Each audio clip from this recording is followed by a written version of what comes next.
Hello everyone! We're back with more Draft League stuff. It's been like, what, 2 months? 3 months? However long it's been since our last Draft League. Now we're starting a completely new one. It's APE Season 2. I wasn't here for Season 1 because I was busy. And we're in the highest division, Rillaboom. We have some familiar faces from NCCL. This is a league run by Charles, you know, if you remember him. A long-time rival from the NCCL days. The good old days, as some would call it, and some would be me. That would be me. I would call it that. But regardless, this league was a pretty... This league is pretty different from BRL, from the people that came from BRL. It's a 115-point league.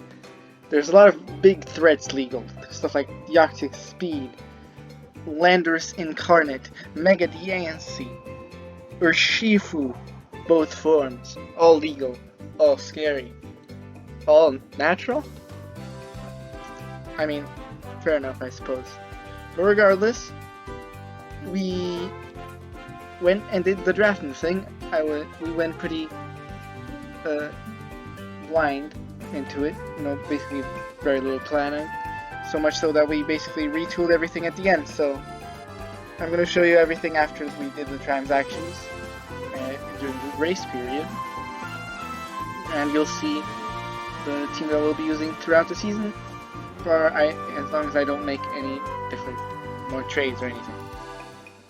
Alright, let's get into it.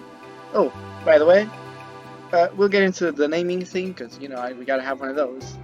Because our last naming theme was like plot, no, it was like character tropes. It was like hero, villain, all that good stuff. Now we'll have something very different. So let's take a look-see, shall we? Our first pick was Landorus Incarnate, and as you can see, our naming theme is YouTubers that I am subscribed to. You may recognize some of these, you may not.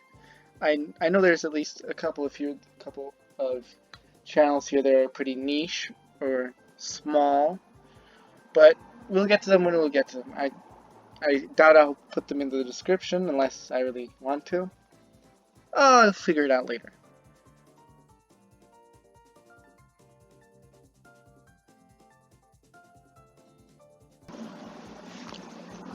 Alright, I apologize for that interruption. Where was I? Alright, Landorus Incarnate.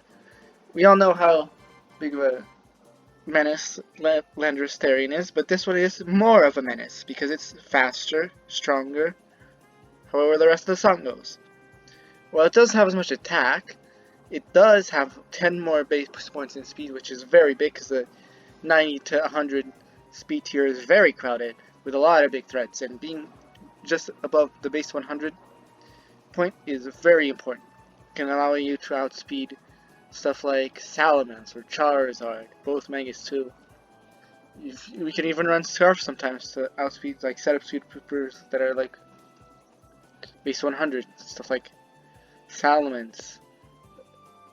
I'm just saying the same things. Charizard, Flygon, I guess. I can't really think of many others. Regardless, but even then, it's going to be mostly sticking to being a special attacker with its sheer force, absolutely decimating everything with earth power and stuff like Sludge Bomb. It gets knockoff, so we have a knockoff spammer.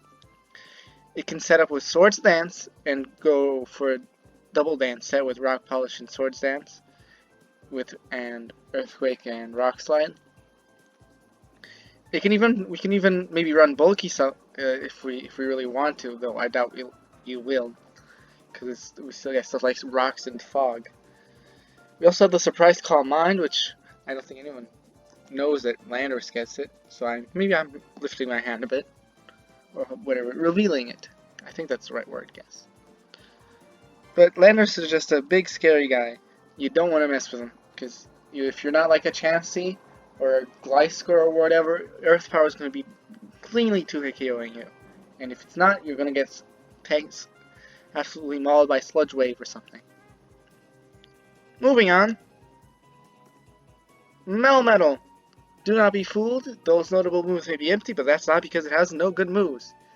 It's because its good moves are all really strong attacking moves, stuff like Double Iron Bash, High Horsepower, Earthquake, Thunder Punch, Ice Punch, Body Press, Iron Defense, stuff like that.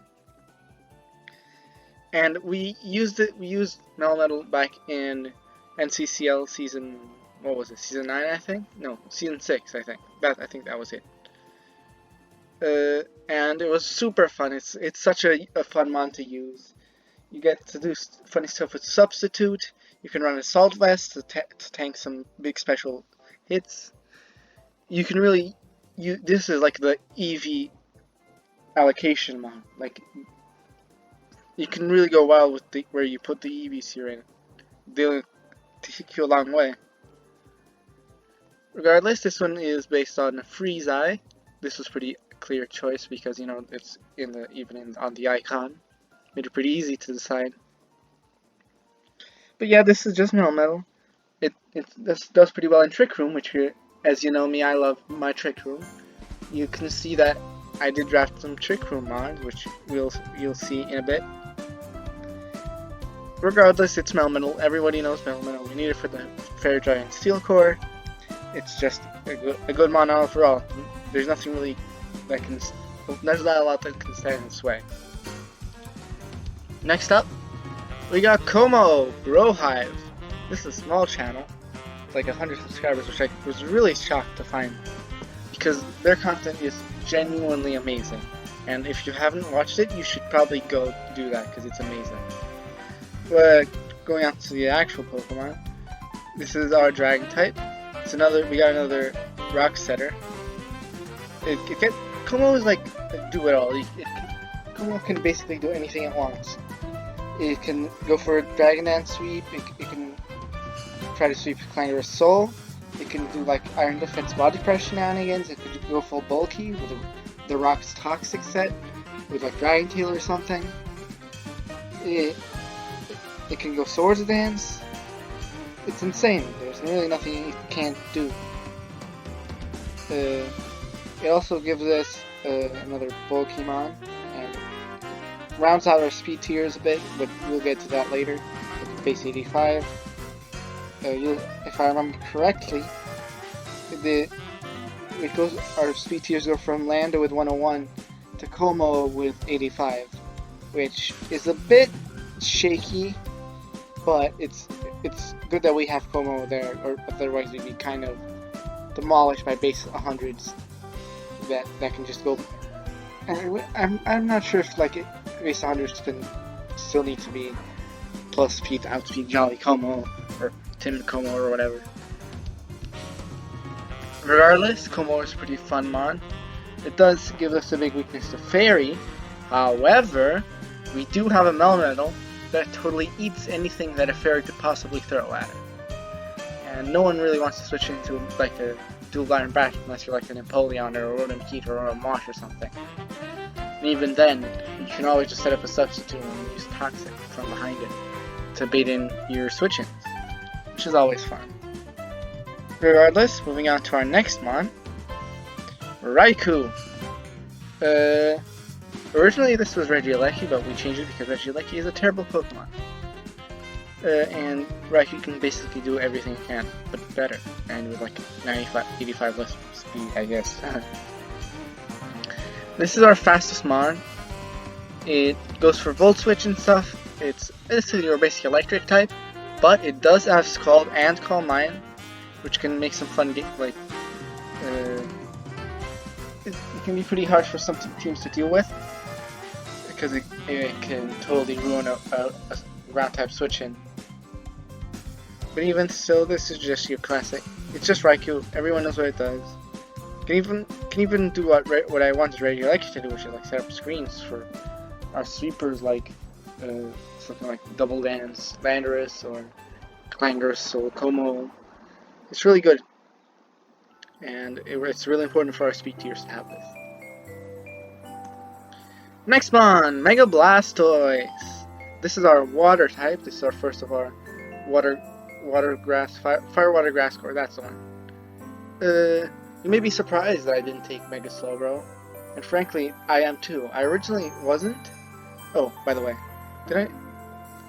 Yeah, I didn't talk about the YouTuber on this one. It's Wolfie. Everyone knows Wolfie. The world champion, the world champ difference. Maybe we'll get the world champ difference when we use our Raikou. And it'll crit every move and dodge every higher horsepower or whatever. But we can only hope. Now, Arlo, of course, because it's blue. Very, very smart of me, I think. This is our spinner. This is, as you'll see, one of our only forms of removal. And it has some pretty good synergy with the mon you'll see later. But basically it just does Blastoise things. If your bulky water on your team is weak to stuff is like Psychic type or weak to either Dark Pulse or a Sphere or whatever, you're getting pretty chunked by it. And even if it isn't, we have Terrain Pulse with Tapu Bulu. Thoughtful's minion. That's one of my oldest favorite channels. Like, this one's been around since like 2011, and I've been watching him since like 2013 or so. Really, really good channel. He's making amazing stuff. You should go watch him. Now, Tapu Bulu is, I'll be honest, a mon I generally don't like. It's basically just worse Rillaboom, but Fairy type with no stab to use it off, which is stupid. Why did you not give this thing? Actually, I think I know why. You could have at least given it, like, I don't know. Yeah, I don't know. Would Play Rough be too much for it? Probably not. It'd make it much better, actually, so we'll take what we can get. It's still absolutely nuclear with the Wood Hammer and the Grassy Terrain, which activates Terrain Pulse for Mega Blastoise, which allows it to absolutely demolish any bulky water that tries to switch in on it. But regardless, this is our Grass type and our Fairy type, which doesn't have fairy moves, but we'll manage. It can run a lot of sets. It can run bulky with Leech Seed. It can run something like Banded or Scarf. It can run Swords Dance. It can run Bulk Up. It can even run like Calm Mind Iron Defense if you want to get weird. It gets Sword, I mean, it gets Sword Power, so we can make it work. It depends on your opponent's team, you know. Regardless, that's what Tapu Bulu is here for. It also features Earthquake, which is really good for us because our ground type is mostly going to be using Earth Power.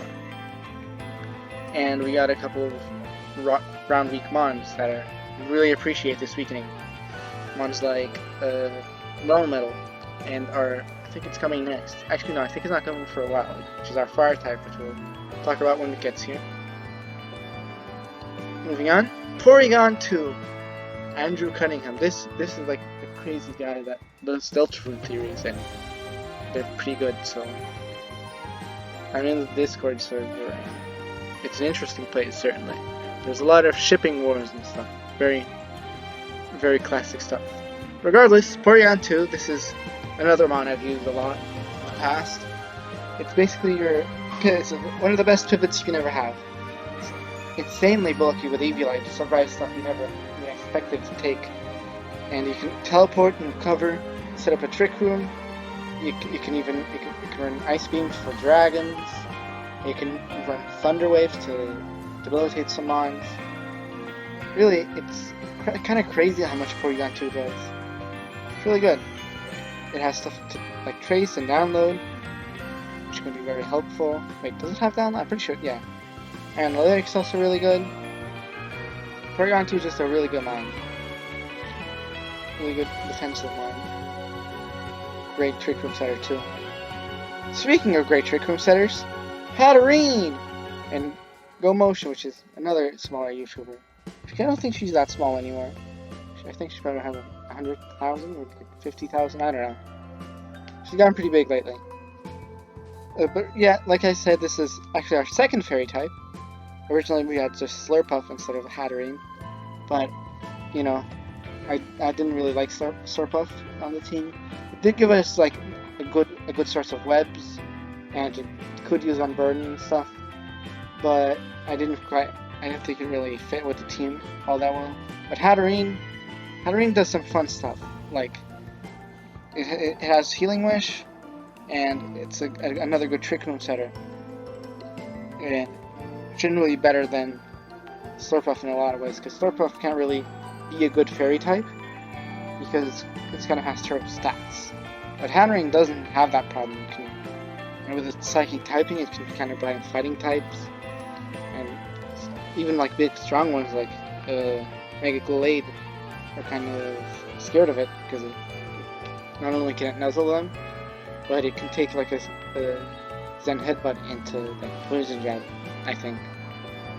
Or even maybe a +2 Poison Jab if you want to keep your berry, but we'll figure it out later.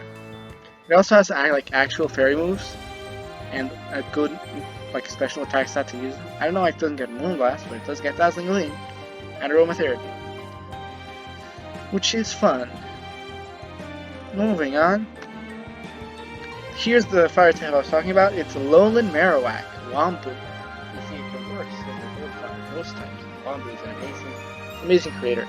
Even if they only upload like every 5 months or whatever, their content's good enough to warrant it.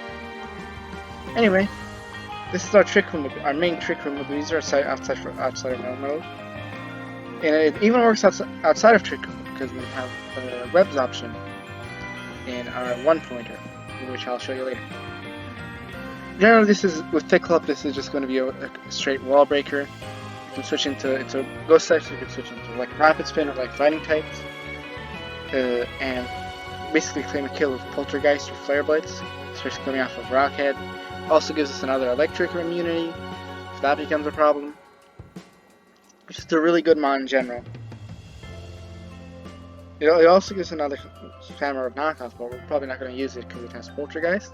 Another Rocker too, which might be useful. So yeah, this is just a pretty simple mon. Nothing much to say. And our last mon, Ariados, Lockstep. This is basically our last like throwaway mon. It has Webs, it's a grounded Poison type. It even gets Toxic Spikes and Sucker Punch, Baton Pass too. We can't like Baton Pass stats, but we can Dry Pass, which is interesting. Yeah, this is just our Webs machine. It goes in, tries to set up Webs, and then it dies, and tries to bring something else in. It probably won't come to many games. I mean, it'll still come to 1, 2 if it gets super lucky. But if it does its job, that's what really matters. Like setting up Webs, because this team really benefits from Webs, because you can see you got ones like Lando, you got ones like Como, Tapu Bulu. Marowak can really take advantage of it against like slower, bulkier teams, where like the fast ones can't switch in on it, and the bulky monsters are already faster than it become slower than it. So it's really good. And that's it. That's the team. What do I think of it? Well, it's definitely not my best team. I think Tapu Bulu is a bit of a weak thing, and I'm still not 100% on Hatterene over Slurpuff, but I think it's working out pretty well. Did I talk about all the YouTubers? Yeah, I basically did. This is all the names if you want to search for them. But yeah, that's the team. I can't. What do I think? How do I think I'm gonna place this season? I have a good feeling I'll make it to the playoffs, but the competition is very difficult. We got some really strong opponents this season, so I'm not expecting to like outright win. But if I get into playoffs and maybe get second place or third place, I'll be very satisfied. Anyway, have a good night, and I'll see you in the first week of APE Season 2.